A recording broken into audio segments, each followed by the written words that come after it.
Have you ever wanted to be able to block any damage coming your way? Well, if you have, you now can in Elden Ring, and you don't consume any stamina whilst doing so. As long as it's not status effects, you can stand here all day and not take a single piece of damage from any enemy in the game. Yes, this is broken. So, welcome back to Elden Ring. In this video, we're going to be taking a look at a completely broken build that just uses a shield, and providing the enemies don't get a little bit of luck or they don't use status effects, you will never ever die. You don't consume any stamina, you don't lose any health. It's mental how this works. But what we're doing is taking a look at the fingerprint stone shield. I've buffed it up to plus 24. I've got the shield crash ash of war on it. And I'm also running a talisman that boosts the guarding ability. In patch 1.03, the developers increased shield's effectiveness, and it's kind of made this a little bit over the top. But just quickly before we go any further into the video, if you're not currently subbed to the channel, make sure you do sub, turn notifications on. If you enjoyed the video, don't forget to leave a like. All support is greatly appreciated. And if you want to support me further as a creator, then check out the links in the description. And let's get into this one. So we're taking a look at the fingerprint stone shield. In order to get your hands on it, you will need to make your way to the capital, and then you'll need to go to the underground roadside. You can do this at any point of the game. It doesn't matter how far in, like providing you've just made it to the capital, you can do this at any stage. But once you get to the underground roadside, there's quite a tricky sort of puzzle. You have to do a lot of navigation, but you will eventually come into the Lendale catacombs, and you need to make your way to Forsaken Depths. When you do make it to the Forsaken Depths, what you want to do is make your way down here. So you head northeast, and at the bottom of these stairs, there's going to be a boss fight. Once you take down the boss, you will unlock a Sight of Grace. But yeah, there's a little secret. At the back, there will be this like structure. If I quickly rest here, I'll tell you what this one's called.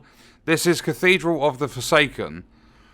So there's going to be like a structure, like a block here. If you just roll into it, you'll knock this down. Like it will slowly come down. Then as you make your way through, there'll be one enemy. But it's a little bit parkour based, and it can be incredibly irritating.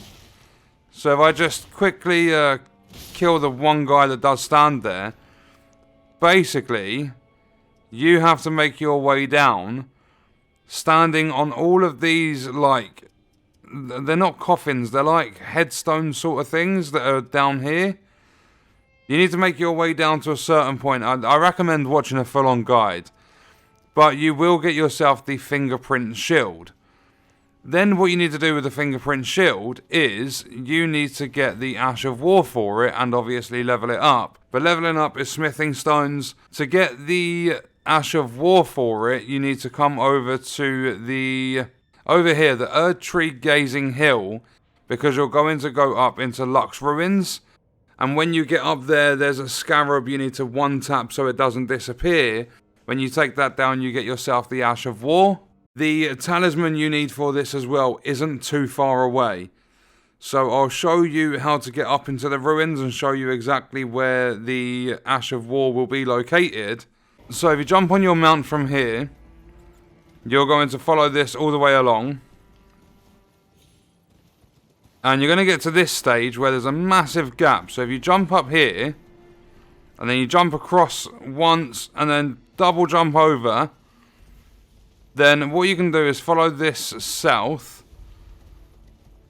and come back on yourself up here into the ruins. Then if you come over to the right hand side, in this little tower here, there's going to be a scarab. One tap the scarab, you can use Sword of Night and Flame, like anything you want to use, and it will take the scarab out. You'll get the Ash of War shield crash. But then also, if we come back to the Sight of Grace, so it's Erd Tree Gazing Hill, if you head down here into this enemy camp, if we ignore the enemies that are on the road or the path and we come over here, so just go all the way southeast, this caravan, at the back there's going to be a chest. Inside that chest you'll get the talisman you need, so it's all fairly close together, which is really, really nice for a build. So now what we're going to do is just steam past these, reset all the aggro, and then if we come back over to one of my favourite spots to showcase things, we come to the Road of Iniquity side path. Then if we just quickly jump on our mount, similar to what you would have seen at the start of the video, obviously that was against the main boss. Well, not a main boss, like an optional boss sort of thing. But all we got to do is, providing I press the right button, you can take any attack, even from Pumpkin Dude. So if I lock onto him, any attack at all, and yeah, you don't use any stamina, you don't lose any health. The only thing that will make you lose health is a status effect. Even when he headbutts you, you're not losing anything. And then, if I do my left trigger, I'm going to smash that into the floor and then charge at them. Obviously I didn't hit, so if I do it now, I think I need to actually lock onto one of them. If I try doing it with the pumpkin guy, let him do a couple of attacks, then if I left trigger, you'll see that I did take damage in the process. But what I did was shield crash, so you smash your shield into the floor and charge forward. And then there you go. Get the finish on him. That's what I really, really like about it. You can guard counter, and you can really, really hurt people, because the physical stat for this when you level it up is so high. So this guy's shield, if he attacks me, anytime today, dude, there we go. Counter, night.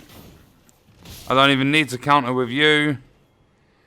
And then if I shield crash, it breaks their guard, and then you get a light attack, and he's dead.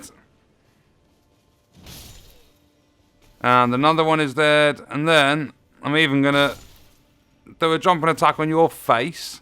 So yeah, this shield is incredibly broken.